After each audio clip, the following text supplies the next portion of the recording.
एवं छात्राओं, उच्च प्राथमिक विद्यालय रौसा में आज दिनांक 2 दिसंबर 2022 को मैं संचालन कर रहा रविंद्र कुमार चक्रवर्ती। मैंने आपको पढ़ाया कि नाइट्रोजन गैस का रासायनिक सूत्र क्या है। तो नाइट्रोजन गैस का सूत्र लाडला N2 है। अगर कोई पूछ दे कि हाइड्रोजन गैस का रासायनिक सूत्र क्या है, तो हाइड्रोजन गैस का रासायनिक सूत्र H2 है। और अगर कोई पूछ दे कि ऑक्सीजन गैस का रासायनिक सूत्र क्या है, तो ऑक्सीजन गैस का रासायनिक सूत्र O2 है। अगर आपसे कोई पूछ दे कि यूरिया का रासायनिक सूत्र क्या है, तो NH2CONH2 है। ठीक है ना। अगर कोई पूछ दे कि सोडियम हाइड्रोक्साइड का रासायनिक सूत्र क्या है, तो NaOH सोडियम हाइड्रोक्साइड का रासायनिक सूत्र है। अगर कोई पूछ दे कि हाइड्रोक्लोरिक अम्ल का रासायनिक सूत्र क्या है, तो HCl हाइड्रोक्लोरिक अम्ल का रासायनिक सूत्र है ना। अगर कोई पूछ दे कि सल्फ्यूरिक अम्ल का रासायनिक सूत्र क्या है, तो सल्फ्यूरिक अम्ल का रासायनिक सूत्र H2SO4 है। तो इस तरह से अगर कोई पूछ दे कि सोडियम का संकेत क्या है, Na। क्या है? Na। अगर कोई पूछ दे कि कैल्शियम का संकेत क्या है, तो कैल्शियम का संकेत है Ca।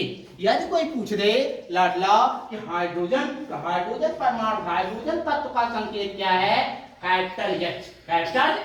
और ऑक्सीजन तत्व का संकेत क्या है, कैपिटल O।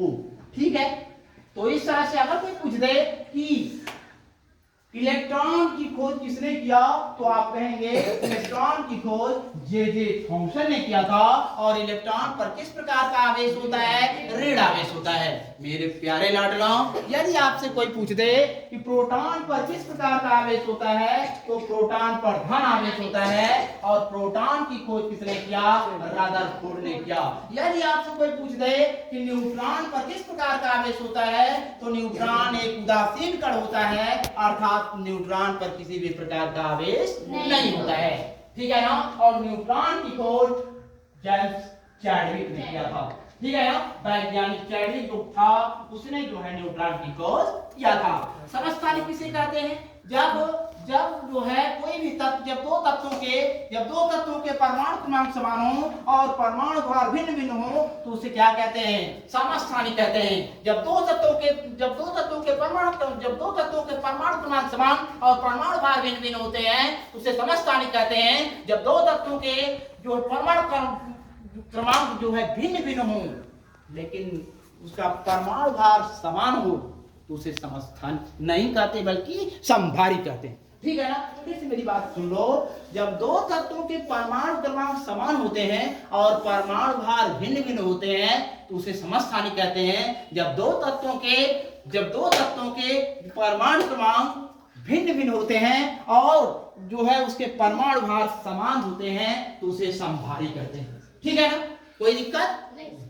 तो इस तरह से a धन b का होल स्क्वायर बराबर होता है a स्क्वायर धन b स्क्वायर धन 2ab। x के घाते m गुणे x के घाते n बराबर x के घाते m धन n। ठीक है ना। x के घाते m भागे x के घाते n बराबर x के घाते m रेडियन और x के घाते 0 बराबर a धन b का होल स्क्वायर बराबर a स्क्वायर धन b स्क्वायर धन 2ab। a धन b का होल स्क्वायर बराबर a स्क्वायर धन b स्क्वायर 2ab। a धन b का होल क्यूब बराबर a क्यूब धन b क्यूब धन 3ab कोष्टक में a धन b। a ऋण b का होल क्यूब बराबर a क्यूब ऋण b क्यूब ऋण 3ab कोष्टक में a ऋण b। a धन b का होल a धन b धन c का होल स्क्वायर बराबर a स्क्वायर धन b स्क्वायर धन c स्क्वायर धन 2ab धन 2bc धन 2ca। ठीक है ना। पाइथागोरस में मैंने बताया है, किसी समकोण त्रिभुज में लंब पर बराबर धन आधार पर बराबर कर्ण पर बराबर होता है। और समकोण त्रिभुज पर हमेशा पाइथागोरस किस त्रिभुज पर कार्य करती है, हमेशा समकोण त्रिभुज पर कार्य करती है। समकोण त्रिभुज किसे कहते हैं, ऐसा त्रिभुज जिसका एक कोण 90 अंश का होता है, शेष दो कोण न्यून कोण होता है, उसे हम समकोण त्रिभुज कहते हैं। समकोण त्रिभुज में 90 अंश के सामने की भुजा को कर्ण कहते हैं और थीटा कोण की सामने भुजा को लंब कहते हैं। और जो लंब पर 90 अंश का कोण बनाती है उसे आधार कहते हैं। ठीक है ना। अगर कोई पूछ दे लाडला हर्मट्टान क्या है, तो हर्मट्टान एक जो है स्थली पवन है। हर्मट्टान क्या है, एक स्थली पवन है जो सहारा मरुस्थल में बहती है। अब ब्लिजर्ड क्या है, ब्लिजर्ड भी एक स्थली पवन है जो कहां बहती है, जरा बताना कहां। ब्लिजर्ड क्या, स्पेन और फ्रांस में। और मिस्ट्रल कहां बहती है, मिस्ट्रल स्पेन और फ्रांस में बहती है। और ब्लिजर्ड जो है कनाडा और साइबेरिया में बहती है। फिर से सुन लो, ब्लिजर्ड जो है कनाडा और साइबेरिया में रहती है, जबकि मिस्टल जो है स्पेन और फ्रांस में रहती है। कोई दिक्कत नहीं। गल्फ स्ट्रीम, अगर कोई पूछ दे गल्फ स्ट्रीम जलधारा क्या है, तो गल्फ स्ट्रीम जलधारा एक गर्म जलधारा है। अगर कोई पूछ दे हम्बोल्ट जलधारा किस प्रकार की जलधारा है, ठंडी जलधारा है। अगर कोई पूछ दे कि उराई जलधारा किस प्रकार की जलधारा है, ठंडी जलधारा है। इस तरह से कितने लोगों को मेरी बात समझ में आई? सबको आई होगी। आप ध्यान से घर पे जाके पढ़ लीजिएगा। आपका पेपर मेरे प्यारे लाडलों सोमवार को है, ठीक है। इसके लिए 100% सभी लोगों को विद्यालय पे उपस्थित होना अनिवार्य है, ठीक है।